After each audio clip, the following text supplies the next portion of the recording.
Welcome back to Terra by the Bay. I'm David. And in the spirit of too much news and not enough gossip, we will do a non-political reading, something that isn't showing the thread of the demise of democracy in the United States or plunging the world at war in Ukraine and stuff like that. How about something as simple as a messy divorce between Kevin Costner and his wife, Christine Baumgartner. Soon-to-be ex-wife, Christine Baumgartner. Apparently their divorce has been quite snipey, and a judge just recently ruled that she has to move out of his estate, the mansion that he lives in, but he also gave her more child support than Costner was wanting to pay. I guess they had a prenup, and she sued about the prenup, and the judge is currently upholding the prenup that they had. But part of the prenup was that he would pay a maximum of $30,000 a month in child support should they ever divorce. And currently she wanted $200,000, and the judge is offering like $150,000 or so. I don't know if the child support part of the prenup is going to be enforceable, because California, now I'm not an expert on this by any means, I don't role play a lawyer in my D&D group, but having been through a divorce and having to pay alimony and child support, there's tables for child support, and California is going to want to make sure the children are taken care of. And it's not likely they're going to cap child support at $30,000 because there's an agreement on that one. They're going to say, no, what's in the child's best interest? Now, mind you, the kids he has with his wife, or soon-to-be ex-wife, are 16, 14, and 13 years old. So you're looking at child support for 5 years, 5 years or so before it ends for the youngest child. And the first it's going to be reduced after the first one turns 18 and graduates high school. So this is not forever for him. I just kind of want to get a feel for both, apparently from the article I was reading on Insider, folks are suggesting they take their divorce private at this point, settle it, and just be done with it and move on with their lives. We'll see what happens. But okay, so Spirit, what can you tell me about their divorce? How are things looking right now? And then we'll find out how things pan out from this one. Purely for entertainment purposes only. Again, nice to do something that's not involving the end of the world. Maybe a little bit gossipy, and I'm sorry for that, but it's something different. Page of Swords. Okay, so what do we have here? Page of Swords, young people, ideas, things for them. So I think this is, again, the court looking at the best interest of the kids. And there's the court. That's the judge saying, nice try. You can't limit your child support to the kids. Wouldn't we all like that? But no. That's not what's gonna happen. They're also fighting over custody or joint custody of the kids. So this judge is going to look at everything. He's not going to give a flying toss about either of the parents. What he's concerned about is the kids and what's in the best interest of the kids, period. And underneath that, there'll be challenges and there'll be fighting back and forth on this one, and all sorts of logistics need to be worked out. But this is going to work out in the end, and it's going to work out in the kids' best interest. Also, mind you, all three kids are of an age that they can tell the court which parent they want to live with. So if they all want to live with mom, they can all live with mom. If some want to live with mom and some want to live with dad, they can do that. If they all want to live with dad, they can all do that too. Because even the 13-year-old is old enough, mature enough to be able to express their desire of where they want to be. Certainly the 16-year-old would be able to do that. So I just want to throw you out there that nobody's a victim in this one. Other than the kids watching their parents go through a horrible divorce and be mean to each other. And there's your disappointment card right there, the Three of Swords. This is heartbreaking for the kids. This is not what they wanted. Maybe mom and dad are better off divorced, but it would be much easier on the kids if mom and dad weren't being jerks to each other. You can have your opinion of your spouse, but, don't involve the kids. Don't drag the kids into this. This isn't the kids' fault. They didn't do anything to deserve this. current situation is the devil. Again, first thought comes to mind is devil in the details, but both people are acting terribly towards each other. There's just a lot of animosity. It's this passion that's completely from positive to negative. So they probably had a really passionate relationship for a while, but that high is now matched by the low. And what they need to do is they need to decouple themselves from the anger of this divorce and the separation and the grabbing of assets and think about what's in the best interest of the kids. And they both need to do that. One of the things that tends to happen in a divorce is that the parents try and weaponize the children. Not fair to the kids. There's no reason why the kids shouldn't be able to love both parents equally. And the parents shouldn't be trying to torpedo the ex-spouse to turn the kids against them. Now, mind you, they shouldn't do that. That doesn't mean it doesn't happen. It just means it shouldn't be done. It's not fair to the kids. Let the kids make up their own mind. Money. Okay, there's going to be money coming hands. And there's a lot of money that's going on with this. That's why this thing is also such a big deal. You know, Kevin Costner, again, the way the prenup, he gets to keep the vast majority of his wealth. And that seems fair. He earned it. And they signed a prenup so that he could keep it. She's challenging the prenup because she wants some of that money too. Apparently she hasn't shown any income, which means she's not working. And I think what it is she doesn't want to work. I can understand Kevin Costner being upset by this because if you're paying like $150,000 for child support, that's enough per month.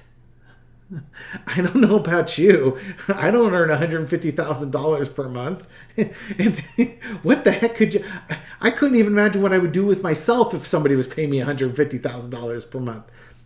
I'd like to imagine what that would be like. You know, I mean, if they're in private schools and stuff like that, sure, but I have a hard time seeing it costing $150,000 per month. So what this comes down to is, the lifestyle with which they are accustomed. So you have to get yourself a mansion somewhere because they're used to living in a mansion. I think most of my viewers here can understand that, heck, if they lived in a 4-bedroom, 3-bath rancher in a really nice neighborhood, that would be fine too, and that wouldn't cost you $150,000 a month. But again, this is just the way California law is set up. So Costner, I think his thing is that, yeah, there's going to be a lot of money left over for her to continue not working. And she's basically taking advantage of it. Yeah, she might spend $10,000 a month on the kids, but what about that other $140,000 a month? He's continuing to pay for his ex-wife not to work. And I could see where he would be really against that. The lesson to be learned is both the Six of Wands as the victory and the low energy of the look at me card. This has been a really public divorce. They've made no bones about hiding it. But in the end of the day, the kids will benefit. The judge was going to rule to the kids, and it's going to be in the best interest of the kids. And I think both parents will be okay with it. She's going to get more than the $30,000 a month that the prenup was saying, and but he's not going to be paying this $150,000, whatever it is, a month in child support. It's going to get reduced to something that he will find reasonable. Let's say it's $50,000 a month. It's still more than the 30, but it's a whole lot less than 150. And he might even order that the mom has to work or something along those lines. Or maybe she's not getting spousal support at all. If she's not getting spousal support, the work requirement's not really necessary. But he might require her to work because, fair is fair. You don't work, you get less money. That type of thing. Outcome, Wheel of Fortune, fate. This is... it's going to continue. It's going to continue going forward. I think. I don't think. Again, we got the Six of Wands. I think they're going to. Again, I think they're both going to accept the decision made by the judge. There'll be more negotiations going on behind the scenes, but I think this will. this will settle the lion's share of the squabbling between the two of them. There might be some challenges that are made to the prenup and such, but for the most part, I don't see anything majorly changing with those. To me, again, I think the thing that's going to change with that prenup is the amount of money that's going to be awarded as part of child support. Because I don't think you can prenup that.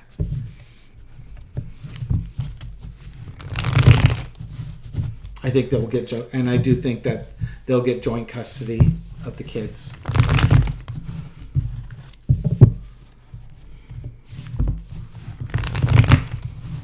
And the mom's not going to let go of joint custody. If Kevin Costner wanted 100% custody of the kids, she wouldn't give it to him, because if she did that, then she'd get nothing. And not to judge anybody, but my own personal bias. Again, if she's got no income coming in, and the youngest one's 13, time to find some employment. You don't want to be dependent on a man to pay your bills. You should be wanting to pay your own bills. That doesn't mean you won't get something in the settlement. I'm sure she's going to make out just fine from this, because even if he prenup the stuff before, any of the assets that they built together once they were married, and it appears that they've been married for quite a while, she's going to get the money for that. She is not going to be destitute coming out of this. It's just what her cash flow is going to look like coming out of this. Okay. How will Kevin Costner feel after this is done? And how will she feel after this is done? And I'll do an opposing reading here with the signifier card. How will the parties feel? Kevin Costner and his ex-wife. Center to it, disappointment. Okay, neither one of them is going to get everything that they want. Sorrow and you'd like to think that they're sorrow and disappointed that their marriage didn't work out, but that's not what I'm getting. I think from the court cases, they both felt like they got something and they lost a bunch. They lost more. He'll be at a crossroads. Movie star, agreements, Page of Pentacles. He might have to do another film or something like that to pay off these bills. I think he wanted to retire and not make movies anymore, but he's probably going to have to make another movie or something like that to help sort of stabilize his finances, just to make sure he can keep what he has. On her part, she might think that she was naive for signing that prenup, that life was better if she maybe didn't do that. What do we got? There's the happy family card, the end of the end card, and the burden. And then underneath this is the moon card and the mystery to be revealed. So there's a lot of feelings on the inside that there might be an NDA that comes out of all this. That part of this, they've already sniped at each other. Maybe there'll be an NDA at the end of this, but or there's feelings and situations that they need to work through. But there's disappointment on both ends. For Costner, I think he wanted to retire and stay retired, and now he can't. He needs to go back and work and be a movie star and make some money, just to, again, solidify what he's built up over the years, his wealth that he's built up over the years, so he doesn't have to liquidate more of it to maintain his lifestyle. For her, a naivety, liking things they were when the kids are small, but I think it's naivety of signing that prenup, because that prenup really brought an end to her situation. Well, let's go back. Let's not even go with the money with this, and let's just go straight with. I'm going to go much higher intention. She missed it the way they used to be. How about that? She missed when Costner, the older person, was offering the flowers, and they were in love, and they built a family, and they had this great family together, and everything was going great. But now that's over, and maybe this has been emotionally really, really hard on her. I guess she filed for the divorce, so I'm not sure.